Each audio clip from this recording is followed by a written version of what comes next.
everybody. Welcome back to the Click and Mortar podcast. Dustin and I here with you again, and we are very excited to have a very good friend of the family, Jim Lillig, on with us. We know Jim through a bunch of work that we've done with him in the past. He was the marketing director, digital marketing director at NSI Industries, and we've worked with Jim for 2 or 3 years now. So, Jim, welcome to the program. We're going to talk about a lot of different things, but just say hi to the folks and we'll dive in from there. Everybody, glad to be on the cast. So, we have done a lot of work with Jim recently on our B2B playbook. We want to dive into a lot of component pieces of that. Jim is an absolute wizard, an expert, and deep diver in all of these areas. So we're sure that you're going to get a lot out of this podcast and his breadth of knowledge. So to give you all a little bit of background, as you all know, we do lead generation. We developed a specific playbook with Jim about 2 years ago when he was at NSI to do B2B lead generation, and it encapsulates a lot of different pieces that allow B2B marketers to really get super granular and get very effective in what they're doing. These two guys, Dustin and Jim, worked hand in hand on that for quite a while. So we want to get into that in general. And first question I'll have for you, Jim, is what does appeal to you about what we're doing now and the product that we're developing? And you've said this many times in 30 years, you've wanted to get to this point of developing this thing. What's unique about it and what gets you excited about it? Oh, thanks, Mike. I appreciate it. Well, basically, what I see, I see two Dustin Trouts right now, but the the difference is that for 30 years we've marketed to haystacks. Even I was a demand based premier customer, or I mean Terminus premier customer, and the poster child for them, really, from the time I worked at Bosch all the way through NSI. And about a year and a half ago, I saw what changed the way that I look at how to target audiences, because I've been doing ads since, let's say, I put the first ad up on Google in 2004, so probably 25 20 years, 21 years. There's not much I haven't seen in it, but when I saw this site, which you guys had on last week, say Primer, Keith Delaney, when I saw that, it changed the entire focus, like the way that Copernicus changed the way we look at the world. Right? It's like no, no, we don't rotate around that. This is what we rotate around, and what we rotate around is audiences who want to hear our message or need to hear our message. And while we can do that with a megaphone, I would much rather do that in a more of a shotgun less stage of something where we do very targeted audiences. And Dustin, really, I have to give him credit for, really starting to understand, the arc of messaging, how we can really take that and create something different by creating awareness campaigns before we ever do cold emails. The funniest thing I ever find is that most people in their CRMs have the wrong people in their CRMs. They've got accounting, they've got payroll, they've got people there, and they think that's their CRM. So they're like, hey, we're going to launch a new product or an upsell, and we're going to send it to our people who are in our CRM. And they're like, well, it fell flat. Why? Well, because none of the people in your CRM are the decision makers. They're just the executioners. They just execute things. They don't make decisions. They don't say buy that. They say you go buy that. That's them, but they don't put their emails into your CRM. So you got to go back and actually understand who you're targeting, whether it's existing customers or people that you'd like to do business with or people you think you want to do business with. And basically that falls into three different categories. You've got marketing qualified leads, the people that you think don't want to do business with you. You've got sales qualified leads, people you know should and would do business with you. And then you've got your customers. That's the three buckets in marketing, especially in B2B. But what changes the pattern of that is being able to market from your CRM when your CRM is fully baked. And that's the difference that changes the game. When I saw in Primer that one of the ways to filter was hook up your HubSpot or Salesforce, and you get all of your filters from Salesforce or HubSpot right here. And I can build an audience from my existing customers on the tags and segments that I built. Game changer. Yes, Mike, that's the game changer. It's not just ABM or ABX. It's marketing from your CRM. And there's different levels. There's customer, there's SQL and MQL. They all have to occupy a marketing framework for where they're at in the funnel, or post sale. How am I going to get their LTV higher? A lot of what you're talking about is audience. And really what it comes down to is, what am I saying to that audience? And the more granular you can get, the more customized you can get with that audience, which we all know that's what breaks through the noise and generates the business results you're looking for. So with your experience, 20 plus years, a lot of it on the B2B side, what did Primer unlock? I guess traditionally, how do marketers attack ABM? What channels are typically used? And what channels does Primer unlock? And why does that get you excited? Oh, well, like, all right. So, another person you had on your show, who I believe I introduced you to, Dr. Augustine Fu. So, if the Fu is with you, and I can't say enough about Fu Analytics, I hope they throw that on the screen. Fu Analytics is, once you see it, it's one of those things you just can't go back. If you're buying programmatic media and you put that ad code on your ads, and then you look at that and you go, well, 50% of what I just paid for was bots. I don't want to pay for 50% of bots. So you realize quickly that programmatic, which is the ABX cure all, right? Oh, go buy more media, right? Okay, well, yeah, kind of. If it's the right media and it's to the right people, all that waste is gone when you use a custom audience. And now Sales Intel, Zoom Info, even CRM platforms are starting to hook you up to directly to ad platforms. So marketing from your CRM is really the next phase, right? But then take AI and inject that into the side of it. It runs itself. And that's the part that I see as like the next big thing is marketing from your CRM, but then a Clavio, a Clay. I'm sure there will be other disruptors that will be able to pull in multiple different sources of learnings, of intent, is that what they call it. I call it behavioral, conditioning, into that, and then start to read that and understand from ones that people that had closed ones in the system and people that lost, what made it a closed one, and then go that path with those customers that are in the funnel now. Absolutely. And I think more specifically what I'm getting at is B2B. Traditionally, most people LinkedIn ads, and that is it. You don't touch Google, you don't touch YouTube, you don't touch Meta, because there are certain reasons, and targeting is hard. So I guess what I get excited about and what we're creating is the ability to target the right people on channels that are traditionally not known or used in the B2B world. So could you give some history of why B2B advertisers typically stay away from the Google, the Metas, and only focus on LinkedIn, and how what we're doing changes the game and allowing more channels with lower CPMs and Yeah.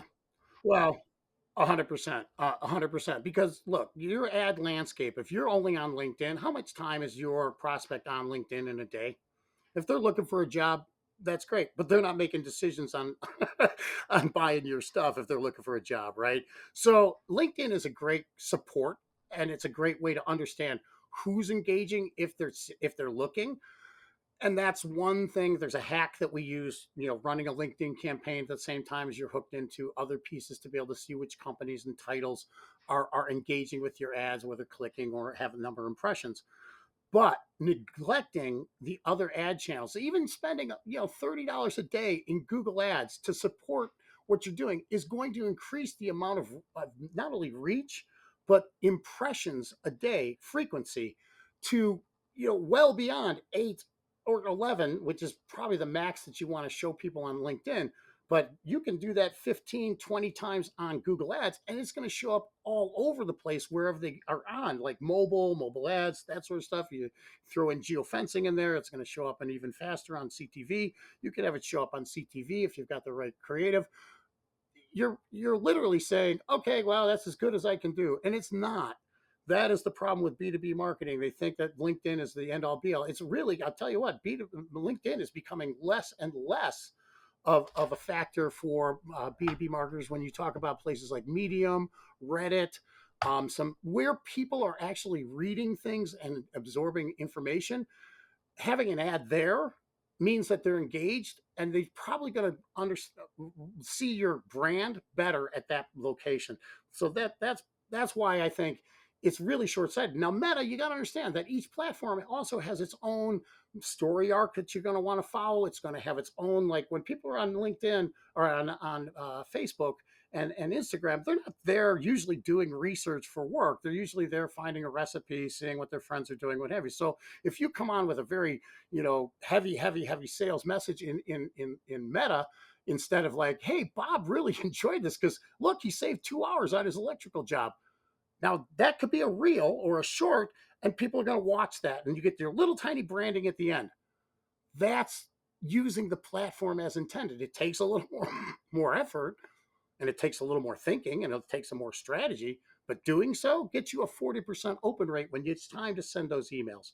And that's really what it comes down to, is the engagement rate that you get once you're using the traditional method, which is an email. But how many B2B marketers are like, oh, I bought this email list, or I bought this stuff from Sales Intel or whatever, and I just banged it out, and I got a 12% open rate. Really? Fantastic.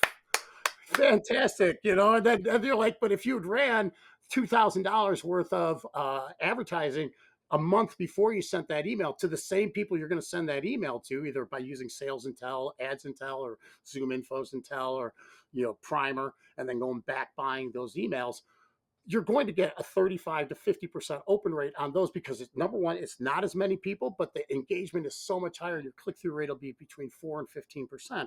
When you start to do that, you start to realize, oh, if I just put a little more effort instead of phoning it in, I probably would actually get really good results on here. But it takes so much more strategy, so much more planning, and so much more thinking and putting it on paper to do that. But the tools today are so much better. It's not like you have to sit down 10 years ago and write everything out. AI does a lot of the damn work, and then you just got to check its work. So, I mean, it's like having an assistant in house that, does every the work, and you can keep telling it, do it again, do it again, do it again until you gets it right. So, I don't know. Did that answer the question? Absolutely. And great segue to my next question. So, in summary, for the folks following at home, we talked about marketing to needles and not haystacks through our tool primer, say primer that we use. We talked about being able to push placements across platform, omni-channel wise, to numbers of different places where people are consuming that content and not just on LinkedIn.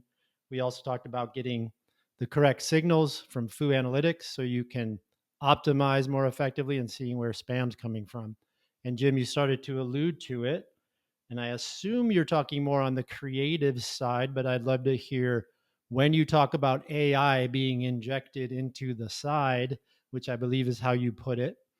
What are your thoughts on AI and how AI plays in this playground and is injected into this playbook? Oh, I've been in the last couple of months since not being at NSI, I've immersed myself in AI and found that um, while a lot of young engineers, AI engineers, are out there creating these awesome playbooks and solutions and what have you, the problem is they're creating them in a vacuum, and they're not creating them with a lot of use case behind it.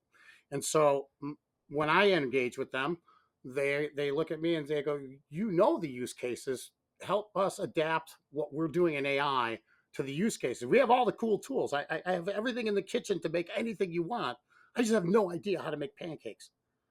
So it's that's the part, they can't put a meal together because it's like pancakes and sausage and hash browns. they're good at getting the eggs and everything on the counter, but it's not, they don't put it all together. So that's where I think like Clavio, I think Clay, these are game changers. I mean, these are things where, look, if we had the time to do this, and I think Dustin, you'll agree, if we had the time to do this, we would have done it by hand, or we're trying to. But now it's just taking in every source you can possibly find, and then what it does is it basically then processes all that information and then personalizes it to the individual that you're trying to go to. And that's the part that at scale was impossible to do before.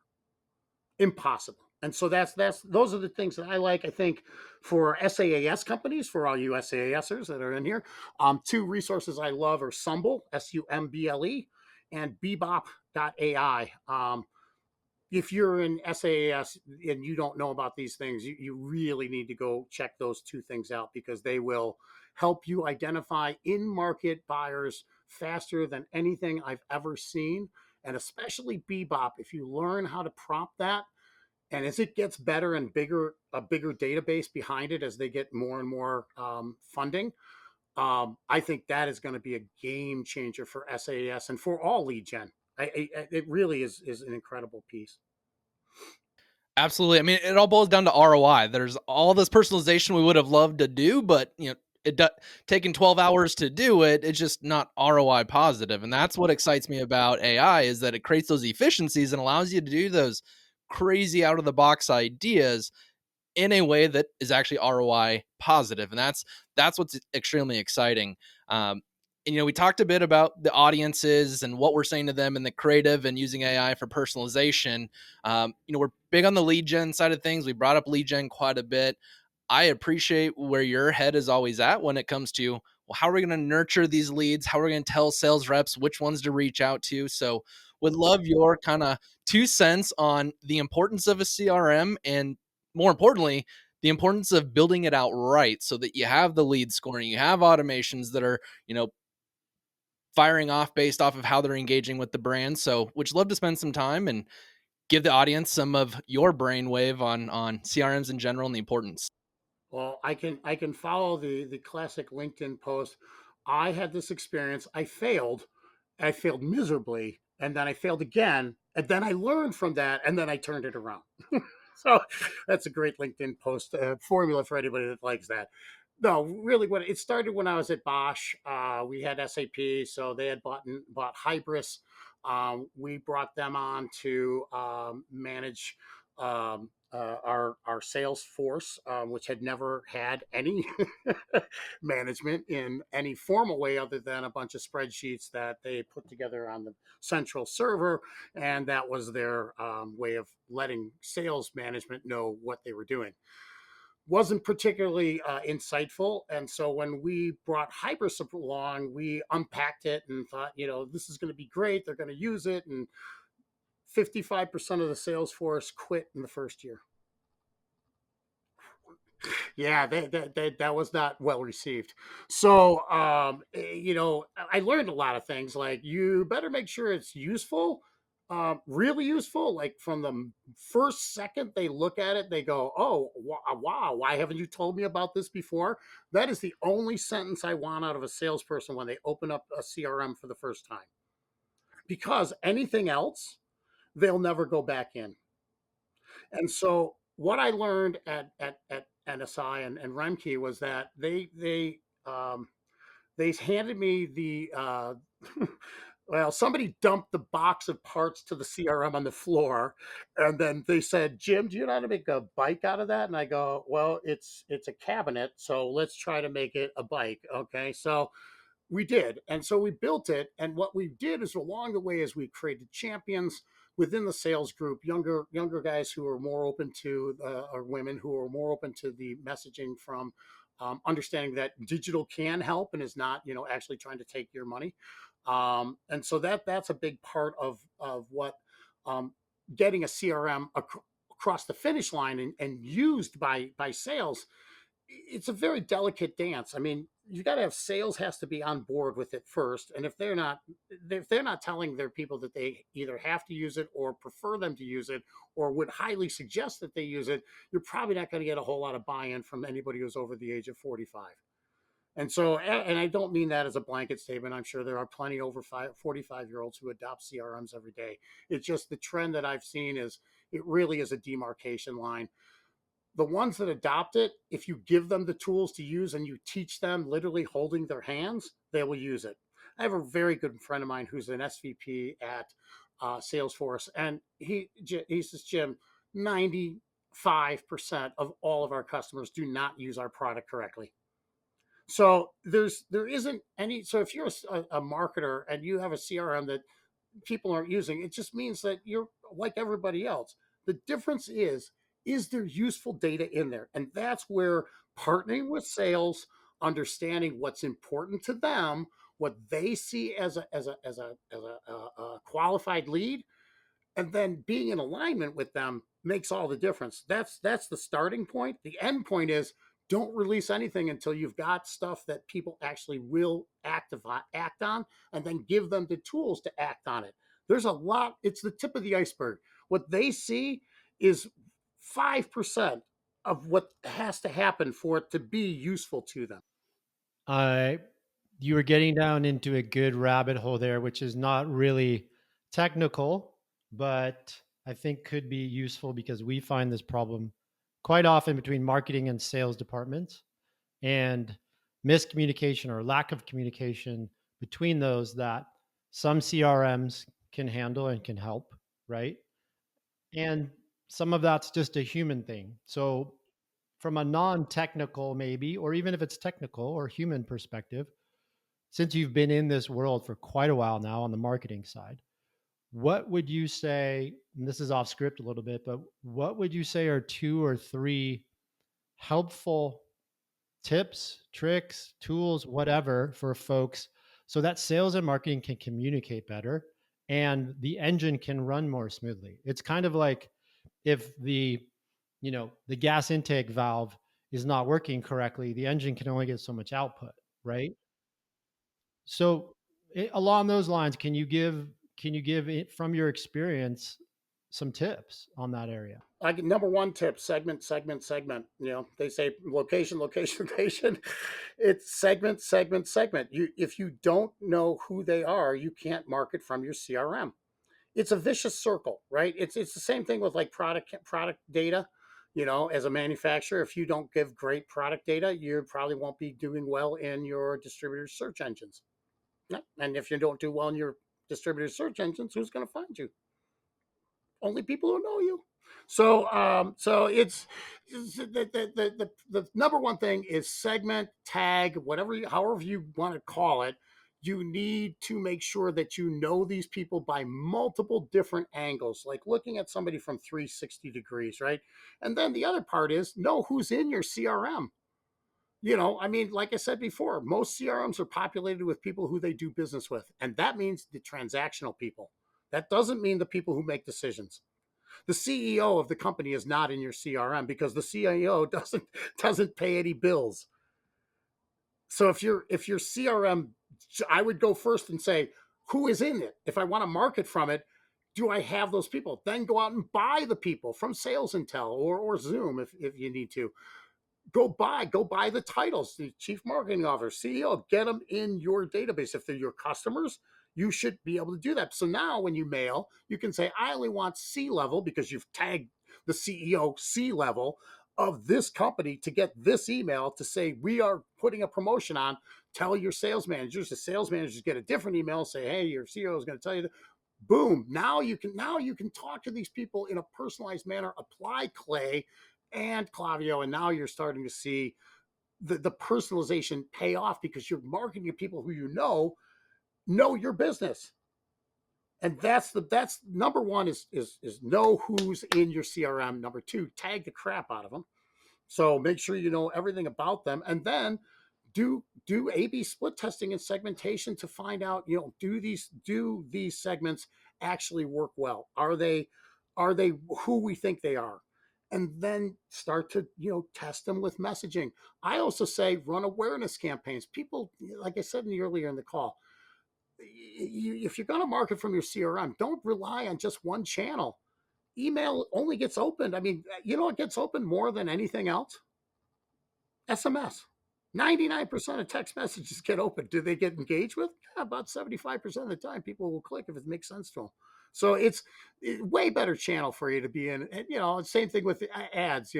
Dustin's always on me, you should do audio ads. Yeah, I know, because you should be everywhere. Somebody is. The best example of that is Granger. Granger has the best advertising ever. They reach their people there. I also have billions of dollars. So they got plenty of money to spend, but they spend it correctly. and that site, everything on that site feeds a CRM as well too. So if you look at a page for a while, if you look at this and it's all fed into, they went into data science about 15 years ago. I know the chief technical officer at Zorro is a really good friend of mine. And so he was explaining to me like all this stuff that they do is fed into it just the same way that Amazon does. I mean, Amazon looks at everything you do and their algorithms like you and 14,000 other people did that. Now 6,000 of those 14,000 did this, this, and this. And then the algorithm kicks you back and go, you're going to buy blue socks in 3 weeks. How does it know? So a CRM has to have excellent data, number one, clean data, and number two, and that means constantly updating. So using things from like Sales Intel has this updating your contacts like a once a week thing, very useful. So somebody quits a job, what have you. Now they're not. Now it shows up in your database at the correct associations. So that's number one, clean data. Number two, tag data correctly that you can't and segment, and then test your segments. Love it. It seems like a common theme between the ads, the CRM is you have to know who you're talking about. And I think having a healthy discussion, not just people buy our product or I mean, even just high level ICPs. We got moms, we got dads, we got like that's too generic and vanilla. I think having a really good deep conversation around who's actually buying from you, what are the different segments, and that'll fuel the ads that you go to market with, what you're saying, how you're organizing your CRM and kicking everything off. And a big piece of what you talked about is A/B testing, the hygiene, and this kind of gets me into the next piece, which is honestly my most favorite part. I love ads, I love it all, but really quantifying the results. And are we actually making money? We have all these crazy ideas and we're doing a bunch of things, but are we actually making money? And that really gets down to the data and analytics. And so would love your 2 cents in history on now that we have the ads going, we have CRM testing and everything going on. How do you know what's working, what's not? What is the importance of reports, dashboards, and all of that? So I'd love to just kind of get into that for a bit. Problem. Well, I mean, we're talking about lead gen, so there's two different sides, and we're working on with a client right now that basically we have to get them to decide: are the campaigns going to be lead gen? Are the campaigns going to be e-commerce? You've got both. Which do you want, or do you want both? Because it's different. It's a different way of looking at it. The lead gen is going to be much more technical, much more about the resources that these people need to make critical decisions. Whereas it's like it's decision time. Are you in market? Ah, geez. I always say I don't always eat at McDonald's. That does not stop them from advertising, though. So it means that I'm not always hungry, but when I am hungry, you need to be there so that you're top of mind. And that's where I think, once again, that speaks to the omni-channel version of campaigns where oh, well, why do I need to be on Meta? Well, here's the thing. You need to be on Meta in this way. And that's the part that I think gets missed so much in the marketing space. So I'm sorry, come remind me again. I got off track and get me all excited about talking about. You're good. So I mean, you've done all of this. So explain how you quantified and looked at, is this working or not? What are some of the metrics, tools, things that you've used? Yeah, so for like a lead gen, one of the things that I mean, GA4, Google Analytics, I've been using since day one. Um, people ask me, "Oh, do you have a certification in Google?" Yeah, really, okay. So GA4 changed things, right? Because GA4 is all based on events, right? And if you don't get your events right, you might as well just throw out your entire, reporting because events, especially like for a lead gen campaign, let's get it right. You've got touch points to your campaign, video, you've got white papers, you've got forms, you've got downloads, you've got the pieces that are telling you what this person is interested in so that you can meet them with the next best resource that they need to make a decision. Right. And so when I look at metrics and I look at, did we do this? We didn't have a metric, and this is something that you and I developed. Is actually I can't take any credit for it. Is that I was just a test dummy, and you came up with the metric. But basically, cost per engaged session. I mean, that allows me in a dashboard, and I hope you can flash the dashboard up there that we use, but the EPC, I mean the earn the earn I just had it.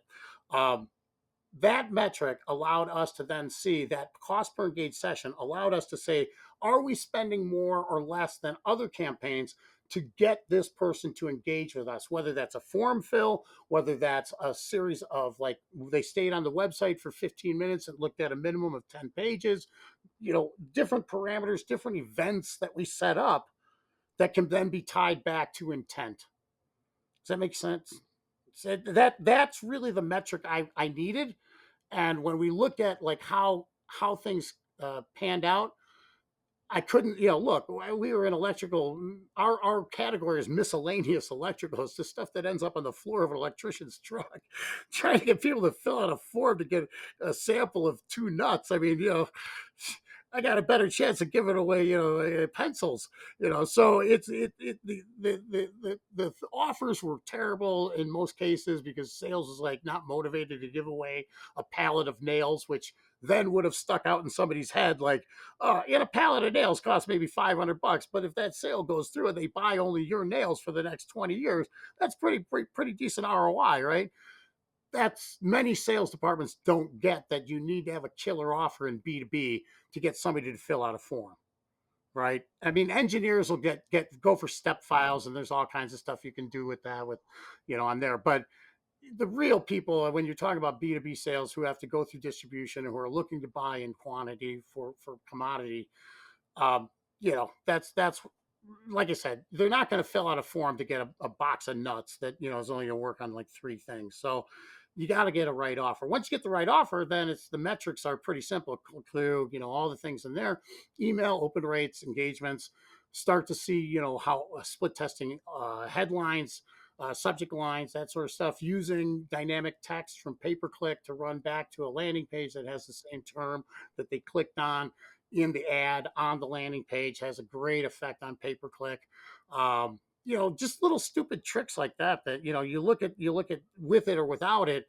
Then you start to measure click through rate on your ads. If you start, like in pay per click, if you ask a question in the headline, are you happy with Black and Decker? Are you happy? Is always gets better response because whatever the keyword was, if it's like, I'm a Bosch power drill and I'm Black and Decker, I'm like, Bosch doesn't do this. And then you're like, oh, well, I got to click on that as far as it's clickbait, right? So just knowing how to write a good ad is 90% of it. And you'll notice that AI doesn't write like that unless you tell it to write like a seasoned copywriter who is very good at headlines that ask questions. You do that, you just use that simple prompt, and you'll get much better headlines out of your pay per click. I went a little deep there, sorry. Oh, fantastic. So we talked about past, we talked about present. Let's talk about, other than our fantastic B2B marketing playbook and product that we're also excited about, which we've given plenty of airtime to on this podcast. What excites you about the future and what's next for Jim Lillig?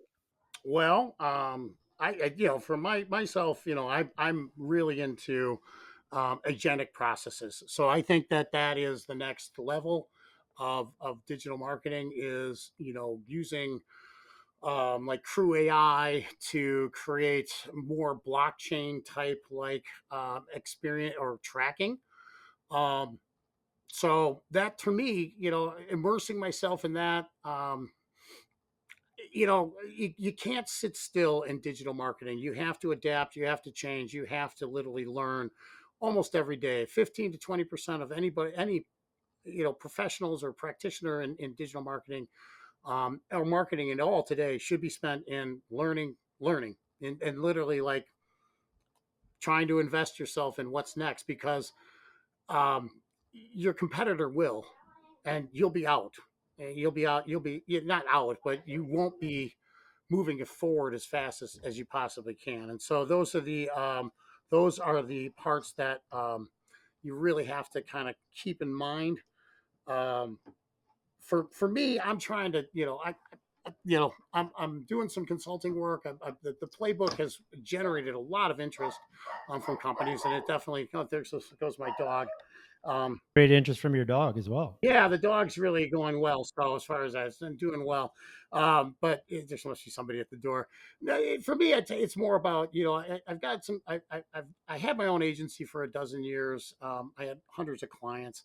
I love working with clients now because I've got a mighty different perspective and a much more greater focus on helping B2B manufacturers and distributors, regional, national, local, how to take advantage of the new marketing that's out there and how to set up a CRM to really get them automated so that small teams can look like big teams. That's really what excites me now, is that with the injection of AI and all the tech stacks that's come to there, and really, I mean, I have to give Dustin big props for. I mean, he automated so much of the back end process that we went from at NSI, we went from a nascent little department in marketing to becoming the center of excellence for digital in the entire organization in 18 months time. That didn't happen because we sat back and didn't take some pretty hard shots, right? And pretty big shots, kind of like, the Bulls a couple of weeks ago. Yeah. So, for me, I'm looking for a role at, a manufacturer or distributor who's, needs somebody that can help direct, the whole show in the right directions, I guess. Otherwise, I do consulting. I like helping people. I like promoting the playbook because it is something that I feel very passionate about. I feel like I can help people. I can help businesses get out, and the clients I have now are proving it to me that they just need some other force to come in because they're so locked in their day to day. They need some other force to come in to say, we can do this. And it isn't going to be as hard as you think it is. It's not going to disrupt what you're doing. It's going to augment that and make it better. And really bring the evangelist of marketing from your CRM.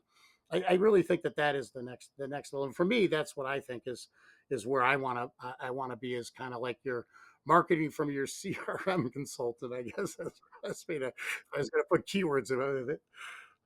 Every hero needs a mentor. So I hear you on that. Plenty in my day. I really have, from the day I ran a painting company of 400 people back in when I was 19, 20 years old, and managing 40 guys directly and painting Frank Lloyd Wright and Victorian homes, to, starting my first website in 1996 and having that go viral. And then, just literally my whole career has been helping people get the most out of digital marketing. There's so much that we discussed in here that the people listening, I guarantee there's one or two things that they'd be chomping at the bit to connect with you on.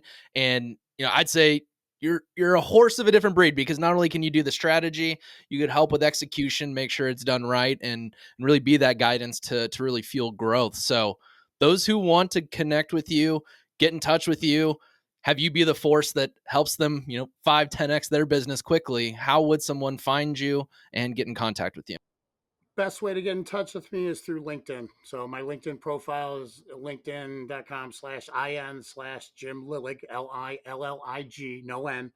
And I once on a podcast years ago, I think they misspelled my name, and because it was so early in the internet that it actually got widespread across. So I was Jim Lilling forever.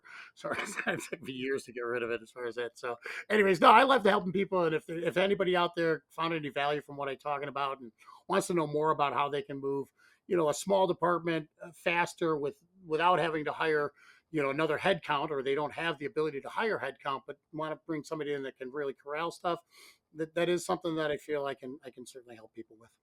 Fantastic. Reach out to Jim on LinkedIn if you're interested in connecting. We will put that information in the show notes. You can reach out to us as well, and we can put you in touch with Jim too. So thank you for joining the Click and Mortar podcast, Jim. We appreciate you. We will be talking to you very soon. Thanks for jumping on with us.